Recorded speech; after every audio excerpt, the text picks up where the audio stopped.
ser el procés per organitzar aquesta edició de Portes Obertes? Primer ho vam pensar i vam rebre la notificació de les recomanacions de part del Departament d'Educació i ho vam consultar als diferents membres de l'equip directiu. Després ho vam consultar al Consell de Direcció, que són els caps de departament i els coordinadors, i vam decidir que aquest any mereixien poder fer-les presencials per tornar a la normalitat. I es va plantejar fer-les virtualment o ja teníeu clar que seria presencial? Nosaltres teníem el plan B de que volíem que fos un acord municipal perquè tots tres instituts poguéssim fer-les de la mateixa manera. Aleshores sí que hi havia l'opció de que els altres plantegessin el fer-les virtuals i nosaltres per acord ho haguéssim de fer virtual, però tothom tenia clar que si havien de fer una aposta que fos presencial. I creus que els pares, mares o famílies s'apuntaran aquí a l'institut o no? Què penses? Hi haurà alguns que sí, hi ha d'altres que potser els hi ha convençut més una altra manera de fer i la sensació que vam tenir va ser bona. Molta gent tampoc va poder venir, o bé perquè no es va assabentar amb temps, perquè vam ser els primers, o bé perquè ja han decidit que vindran i com que el coneixen perquè tenen germans no han pogut venir i ja decideixen venir. Això està per veure perquè el procés comença avui mateix, de preinscripció. Quina sensació has tingut d'aquestes Portes Obertes? Bé, ha hagut una molt bona preparació per part dels professors en acollir a les famílies i sobretot la dedicació dels alumnes que han vingut a la implicació d'explicar el que fem, com ho fem i com volem que sigui. I en comparació en altres anys hi ha hagut molta gent, menys? Jo crec que les últimes Portes Obertes van venir moltes famílies, comparat jo crec que més o menys igual, sí, però sempre jo crec que presencialment i que vinguin és un punt molt a favor que no a distància online. I ja per acabar, creus que els pares, mares, famílies els ha agradat o què penses? Crec que va ser molt llarg, a vegades ha de ser més curt, més sintètic, però veure de primera mà el que fem i que ho expliqueu vosaltres i nosaltres és un punt molt fort per al nostre centre. Quina sensació has tingut d'aquestes Portes Obertes? Doncs a mi em van agradar molt perquè es va crear un ambient superbonic.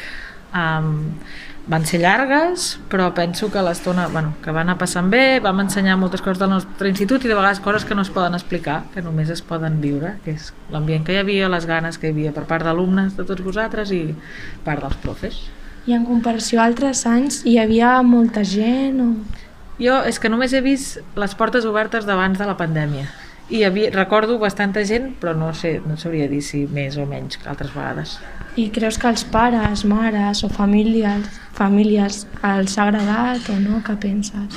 Jo crec que els hi va agradar, que els hi ha agradat veure l'ambient que hi havia a l'institut. Fent una mica d'autocrítica penso que el retabalem una mica massa i que estaria bé ser més concrets o respondre a les preguntes que puguin tenir. Què t'han semblat les Portes Obertes? Doncs mira, la veritat que han sigut unes Portes Obertes molt dinàmiques, no? Perquè els professors s'han implicat molt, han fet paradetes perquè coneixin una miqueta el projecte del Montserrat Roig i crec que després de la pandèmia, que hi havia com certa por, no? A actes presencials, ha tingut molt bona acollida perquè va venir molta gent, es van organitzar per grups i semblava que les famílies dintre de tot s'ho passaven molt bé i que eren unes Portes Obertes una mica alternatives, no? Més dinàmiques i no tant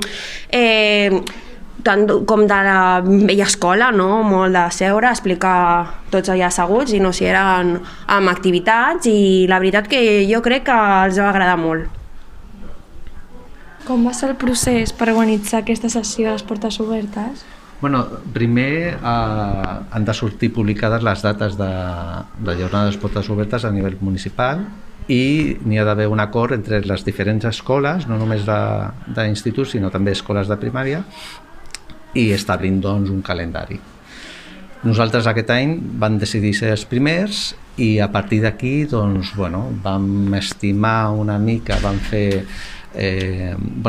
quin volum de pares estarien interessats en venir a fer la visita i a partir d'aquí fer un formulari per garantir, com que n'hi havia bastanta gent que estava interessada, doncs garantir que poguessin venir i van fer 2 torns. Van crear un formulari amb aquest i amb això ja podem fer una distribució més concreta. I amb això doncs, vam organitzar uns itineraris, van demanar també a tots els departaments que valoressin i què és allò que volen mostrar, sobretot a les famílies que venen de primària a secundària, perquè sí que pots explicar tot el recorregut dins de l'ESO, però és molt important també les inquietuds que tens com a família de nens i nenes que passen d'una etapa a una altra i és un procés a unes edats una mica més grans.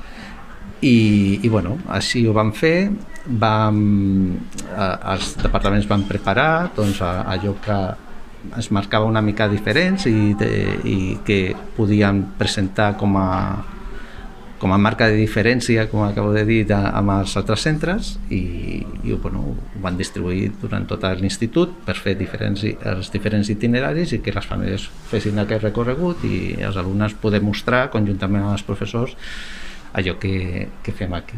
I es va plantejar en algun moment, en comptes de fer-ho presencial, fer-ho virtualment per la pandèmia? De fet, durant la pandèmia vam estar obligats a fer-ho virtualment, es van mostrar uns vídeos i el que passa que sempre hem lluitat perquè sigués presencial, perquè el contacte amb les famílies sempre és més directe i d'alguna manera tens l'oportunitat de presentar no només les instal·lacions sinó també l'equip humà de professors i professores que tenim al centre, que és molt valuós. I creus que tots els que han vingut en aquesta edició després s'apuntaran o no? Què penses? Bueno, esperem que tots o la gran majoria s'acabin apuntant, més que res perquè creiem en el nostre projecte com a centre i pensem que és molt interessant i beneficiós també per als fills i filles d'aquests pares. Som conscients que n'hi ha més instituts al municipi i n'hi ha molts factors que també influeixen en que una família apunti o no. Moltes vegades també la distància, on viuen, si els hi queda més pròxim o no, doncs aspectes que potser donen més importància a les famílies que no pas al que ofereix el centre. Però tenim la confiança que de moment, amb l'històric de l'institut, hem vist que n'hi ha molt d'interès i moltes famílies que acaben apuntant aquí. De fet, n'hi ha famílies que no van poder venir a la jornada de portes obertes i ens han trucat sabent que ja ha acabat el plaç, aquesta jornada, poder visitar el centre perquè han vist altres i no van poder venir i ens han parlat bé i volien conèixer una mica el centre. Com va ser l'experiència de les portes obertes? Opino que va ser una molt bona experiència i a més de que vam poder apropar-nos a les famílies, resoldre dubtes i opino que va estar molt bé. També va ser sala de tocada i va ser una experiència increïble. Escoltar els tambors, veure els pares davant, va ser increïble. A mi la veritat és que l'experiència em va encantar perquè el poder presentar aquí el que fem a l'institut, donar la nostra opinió personal als nens, als pares, em va encantar perquè podem donar la nostra experiència i és molt guai. Va ser una experiència bastant bona perquè vam poder parlar amb els pares que volien portar els seus fills al Montserrat Roig i vam explicar com era el projecte, com s'escollien i també el que estàvem fent actualment i altres coses que faríem.